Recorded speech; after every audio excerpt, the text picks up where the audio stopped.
के बारे में जो है डिस्कस करेंगे।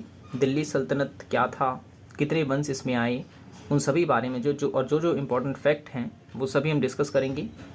तो गुप्त वंश की जो है एक वीडियो मैंने कल अपलोड की थी और उसका पार्ट 2 जो है ऑलरेडी मैंने पहले अपलोड कर रखा है। ठीक है, प्लेलिस्ट में आप चले जाइए, इस वीडियो के डिस्क्रिप्शन में जो है प्लेलिस्ट दे रखी है, जहाँ पर आपको जो है लगभग सभी टॉपिक पर वीडियोस जो है मिल जाएंगी। ठीक है, अगर आप तैयारी कर रहे हैं यूपी पेट, लेखपाल या वीडियो जैसे एग्ज़ाम्स की, या फिर उत्तर प्रदेश से जुड़ी हुई किसी भी एग्ज़ाम की, तो आप हमारी वीडियोस को देख सकते हैं। इस वीडियो में जो है आपको हर एक टॉपिक पर सिलेबस के अकॉर्डिंग जो है वीडियोस मिल जाएंगी। तो वीडियो पसंद आए तो लाइक करें और चैनल को सब्सक्राइब नहीं किया तो ज़रूर कर लें, ताकि जब जब हम वीडियोस डालें तब तब आपको नोटिफिकेशन जो है मिलता रहे। तो चलिए शुरू करते हैं दिल्ली सल्तनत। तो दिल्ली सल्तनत की अगर हम बात करें, ठीक है, तो ये मुग़ल काल के पहले का इतिहास है जिसमें हम दिल्ली सल्तनत पढ़ते हैं। दिल्ली सल्तनत जो है 1206 ईस्वी से 1526 तक जो है दिल्ली सल्तनत रहा था, और उसके बाद जो है मुग़ल काल शुरू हो जाता है। ठीक है, तो दिल्ली सल्तनत में कौन कौन से वंश शामिल हैं? तो गुलाम वंश, खिलजी वंश। देखिए, गुलाम वंश का जो कार्यकाल था वो आपको याद रखना है 1206 से लेकर के 1290। खिलजी वंश का जो कार्यकाल था वो था 1290 से लेकर के 1320। ठीक है, और फिर तुगलक वंश आता है। तुगलक वंश का जो काल रहा है वो रहा है 1320 से लेकर 1414। और सैयद वंश आता है, फिर सैयद वंश का कार्यकाल था 1400 से लेकर के 1451। और लोधी वंश फिर 1451 से लेकर 1526 तक जो है रहा था। ठीक है, लोधी वंश के अंतिम शासक को जो है बाबर के द्वारा पराजित कर दिया जाता है, और फिर बाबर जो है वहाँ पर मुगल वंश की स्थापना करता है। ठीक है, तो आपको ये वंश जो हैं, एक तो इनके काल याद रखने हैं। ठीक है, ये एग्जाम में पूछे जाते हैं, और इनका कर्म याद रखना है। ठीक है, कर्म भी जो है एग्जाम में पूछ लिया जाता है। तो आप इसका कर्म कैसे याद रख सकते हैं? तो इसे आप याद रख सकते हैं जैसे कि गुड़ खा तसले में। ठीक है, मैं यहाँ पे लिख देता हूँ, गुड़ खा तसले में। इससे आप एक कर्म याद रख सकते हैं। जैसे गा से यहाँ पर हो गया गुलाम वंश, ठीक है, खा से हो गया खिलजी वंश, ता से हो गया तुगलक वंश, सा से हो गया सैयद वंश, और ला से हो गया लोधी वंश, और मा से हो गया मुगल वंश। ठीक है, तो ये कर्म याद रखने की एक छोटी सी ट्रिक है, आपके लिए काफ़ी हेल्पफुल रहेगी। आप इसको जरूर याद रखना। ठीक है, क्योंकि आ जाता है एग्जाम में कि इसको कर्म में लगाइए तो आप इजीली इसको कर पाएंगे। ठीक है, गुड़ से हो गया यहाँ पे गुलाम वंश, खा से हो गया मतलब खिलजी वंश, तसले में 3 वंश आ जाएंगे जैसे कि ता से तुगलक, सा से सैयद, ला से लोधी, और मा से मुगल वंश। ठीक है, काल भी आपको याद रखना है। और दिल्ली सल्तनत कब से कब तक रही थी तो ये भी नहीं भूलना है, 1206 से लेकर 1526 तक। ठीक है, नेक्स्ट है, अब गुलाम वंश के बारे में, एक एक वंश के बारे में विस्तार से पढ़ेंगे। ठीक है, और जो जो क्वेश्चंस पूछे गए हैं और जो जो पूछे जा सकते हैं वो सभी हम डिस्कस करेंगे। कोई भी पॉइंट जो है हम नहीं छोड़ेंगे। ठीक है, वन डे एग्जाम्स के लिए ये वीडियो जो है काफ़ी इंपॉर्टेंट है। आपको इतना कंटेंट जो है कहीं नहीं मिलेगा। ठीक है, बहुत सी किताबों में थोड़ा थोड़ा पॉइंट्स दिया हुआ है, तो मैंने कई किताबों से जो है ये कंटेंट इकट्ठा किया है। तो गुलाम वंश हम डिस्कस करेंगे। गुलाम वंश में जो शासक रहे थे, हालांकि कई सारे शासक भी थे, लेकिन हमें जो है जो महत्वपूर्ण शासक हैं जैसे कि कुतुबुद्दीन ऐबक हो गया, इल्तुतमिश हो गया, रजिया सुल्तान हो गया, और गयासुद्दीन बलबन हो गया। दिल्ली सल्तनत में जो गुलाम वंश था उसमें इन 4 शासकों का जो स्थान है वो काफ़ी अहम है। तो इन 4 शासकों के बारे में हम जो है विस्तार से पढ़ेंगे। ठीक है, और उसके बाद फिर खिलजी वंश की तरफ चलेंगे। ठीक है, तो सबसे पहले हम बात करते हैं गुलाम वंश के पहले शासक कुतुबुद्दीन ऐबक के बारे में। तो कुतुबुद्दीन ऐबक जो थे वो गुलाम वंश के संस्थापक थे। ठीक है, गुलाम वंश के संस्थापक अगर पूछा जाए कौन था तो कुतुबुद्दीन ऐबक थे, जिन्होंने राजधानी जो है लाहौर को बनाई थी। ये पॉइंट याद रखना है आपको। इन्होंने ही जो है अपनी जो राजधानी थी वो लाहौर में बनवाई थी अपनी राजधानी। ठीक है, तो ये चीज़ जो है इसमें आपको याद रखना है। और ये आए कहाँ से? तो आए कहाँ से ये कुतुबुद्दीन ऐबक? तो इनका पहले का इतिहास आपको थोड़ा सा बता देता हूँ। मोहम्मद गौरी जो थे, तो मोहम्मद गौरी के जो हैं ये गुलाम थे कुतुबुद्दीन ऐबक। ठीक है, कुतुबुद्दीन ऐबक जो थे मोहम्मद गौरी के गुलाम थे। तो कहा जाता है मोहम्मद गौरी की मृत्यु के पश्चात जो है दिल्ली का शासन ये इन्होंने जो है संभाला था, और अपना एक अलग वंश बनाया था, गुलाम वंश। ठीक है, और फिर उसके बाद इन्होंने राजधानी लाहौर को बनाई थी। इन्हें लाख बख्शी भी कहा जाता है। क्यों कहा जाता है लाख बख्शी? क्योंकि ये जो थे काफ़ी दिलदार थे, ये लाखों का दान किया करते थे, इसीलिए इन्हें इतिहास में जो है लाख बख्शी के नाम से जाना जाता है।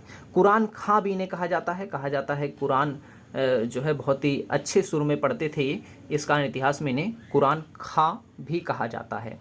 और इनकी मृत्यु जो हुई थी वो चौगान खेलते समय हुई थी, ठीक है, चौगान खेलते समय इनकी मृत्यु हुई थी, ये भी एग्ज़ाम में पूछा गया है। और इन्होंने जो है कुव्वत उल इस्लाम मस्जिद का जो है निर्माण करवाया था, ठीक है, ये चीज़ आपको याद रखना है। किसका निर्माण करवाया था? तो कुव्वत उल इस्लाम मस्जिद। और मैं बता दूं, तुर्की के द्वारा भारत में बनाया गया ये पहला मस्जिद था, ठीक है, कौन सा? कुव्वत उल इस्लाम मस्जिद, ठीक है। और कुतुब मीनार की नींव जो है वो कुतुबुद्दीन ऐबक ने ही रखी थी, ठीक है, ये भी आपको याद रखना है। कहाँ पर है ये? दिल्ली में है, ठीक है। कुतुब मीनार की नींव कुतुबुद्दीन ऐबक ने रखी थी। लेकिन अगर आपसे पूछे कुतुब मीनार को पूरा किसने करवाया था, तो इल्तुतमिश आएगा आपका आंसर, ठीक है। लेकिन अगर नींव किसने रखी तो कुतुबुद्दीन ऐबक ने रखी थी। और कहाँ पर है कुतुब मीनार? तो दिल्ली में है।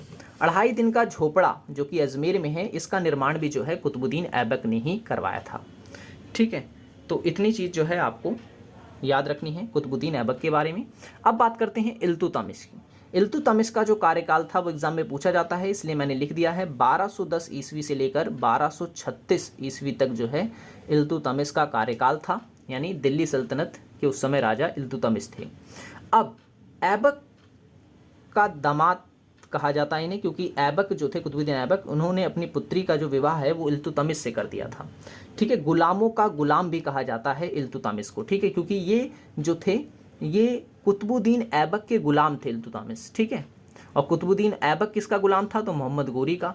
तो इस कारण ये क्या हो गए? गुलाम के गुलाम। तो इल्तुतमिश को जो है गुलामों का गुलाम भी कहा जाता है, ठीक है। और इन्हें दिल्ली का वास्तविक संस्थापक माना जाता है, ठीक है। माना जाता है कि दिल्ली सल्तनत जो है वास्तविक तौर पर इन्होंने ही जो है बनाई थी, और इन्होंने राजधानी जो है अपनी दिल्ली में बनाई थी, ठीक है ना। और दिल्ली का संस्थापक भी इन्हें कहा जाता है। इन्होंने ही जो है गुलामों का 40 दल का गठन किया था। गुलाम 40 दल का गठन जो है इल्तुतमिश ने ही किया था, ठीक है। और इल्तुतमिश ने ही जो है चांदी का टका नामक सिक्का चलाया था, ठीक है, चांदी का, जो कि 175 ग्रेन का था, ठीक है, 175 ग्रेन का था। और तांबे का सिक्का भी चलाया था, जिसे जीतल कहा जाता था, ठीक है, बड़ी की मात्रा आएगी इस पर, जीतल कहा जाता था। और बगदाद खलीफाओं से जो है मान्यता प्राप्त करने वाला जो है प्रथम सुल्तान था, ये भी आपको याद रखना है। कौन? इल्तुतमिश। इल्तुतमिश ने जो है बगदाद शासकों से मान्यता प्राप्त की थी, ठीक है, ये प्रथम सुल्तान था। और इसी ने जो है कुतुब मीनार को जो है पूरा करवाया था। नींव किसने रखी? तो कुतुबुद्दीन ऐबक ने। पूरा किसने करवाया? तो इल्तुतमिश ने। और कहा जाता है कुछ जो है योगदान जो है इसमें गयासुद्दीन तुगलक का भी था, ठीक है ना। किसमें? कुतुब मीनार में। तो 3 लोगों ने मिलकर बनवाया है, कुतुबुद्दीन ऐबक, इल्तुतमिश और गयासुद्दीन तुगलक, ठीक है। नींव रखी कुतुबुद्दीन ऐबक ने, पूरा करवाया इल्तुतमिश ने, और ऊपर की कुछ जो मीनारें हैं वो बनवाई थी गयासुद्दीन बलबन ने भी, सॉरी गयासुद्दीन तुगलक ने, ये बलबन ने, ये अलग है, ठीक है, ये गुलाम वंश के हैं, ठीक है,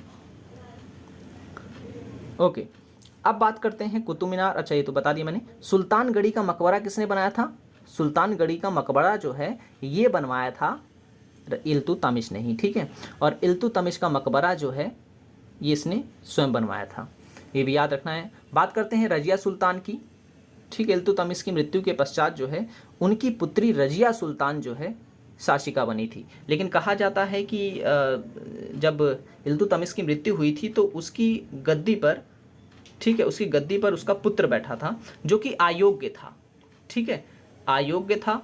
तो अयोग्य होने के कारण जो है उसे पद से हटा दिया, और फिर रजिया ने जो है दिल्ली सल्तनत का सिंहासन जो है संभाला था। ये पहली स्त्री थी, पहली मुस्लिम स्त्री थी जिसने पर्दा त्याग कर जो है सिंहासन को संभाला था। और रजिया ने अल-तुनिया नामक व्यक्ति से जो है विवाह किया था, ठीक है। तो कहा जाता है भारत के जो अमीर वर्ग थे उन्हें ये नहीं भाया, और रजिया सुल्तान को जो है उन्होंने फिर हटा दिया था पद से।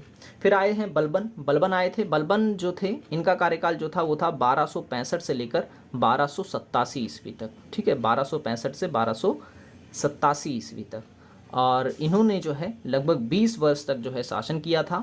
और इन्होंने जो नीति अपनाई थी वो थी रक्त एवं लोहे की नीति। एग्जाम में कई बार पूछा गया है कि दिल्ली सल्तनत का ऐसा कौन सा शासक था जिसने रक्त एवं लोहे की नीति अपनाई थी, तो वो था बलबन। ठीक है, बलबन। बलबन के बारे में और भी पॉइंट है, जैसे कि बलबन ने ही जो है 40 दल का गठन किया था। बलबन ने भी जो है 40 दल का गठन किया था। और बलबन के शासन की सफलता का मुख्य श्रेय जो है उसके गुप्तचर विभाग को जाता है। कहा जाता है बलबन का जो गुप्तचर विभाग था वो काफ़ी मजबूत था, जिसके कारण जो है वो अपने साम्राज्य को प्रसारित कर पाया था। और मुगलों का मुकाबला करने के लिए जो है बलबन ने जो है दीवाने अर्ज की स्थापना की थी। ठीक है, उसी ने अपने दरबार में सिजदा और पाबोश की प्रथा भी प्रारंभ की थी। ठीक है ना, ये भी आप याद रखना है, सिजदा और पाबोश की प्रथा दिल्ली सल्तनत के किस शासक ने शुरू की थी, तो बलबन ने। और बलबन की मृत्यु जो है फिर मृत्यु के बाद जो है जो शासक बनता है वो बना था कैकुबाद। ठीक है ना, कैकुबाद। अब बात करेंगे फिर खिलजी वंश की। खिलजी वंश के बारे में मैं अलग से वीडियो बनाऊंगा। ठीक है, खिलजी वंश पे हम डिस्कस करेंगे कल। आई होप ये वीडियो आपको पसंद आया होगा। वीडियो पसंद आया हो तो लाइक कर दें, चैनल को सब्सक्राइब नहीं किया तो जरूर कर लें। पहले की वीडियोस अगर आपने नहीं देखी है तो आप उसे जरूर देखें, लिंक मैंने डिस्क्रिप्शन में दे दिया है। मिलेंगे नेक्स्ट वीडियो में। Thanks for watching this video.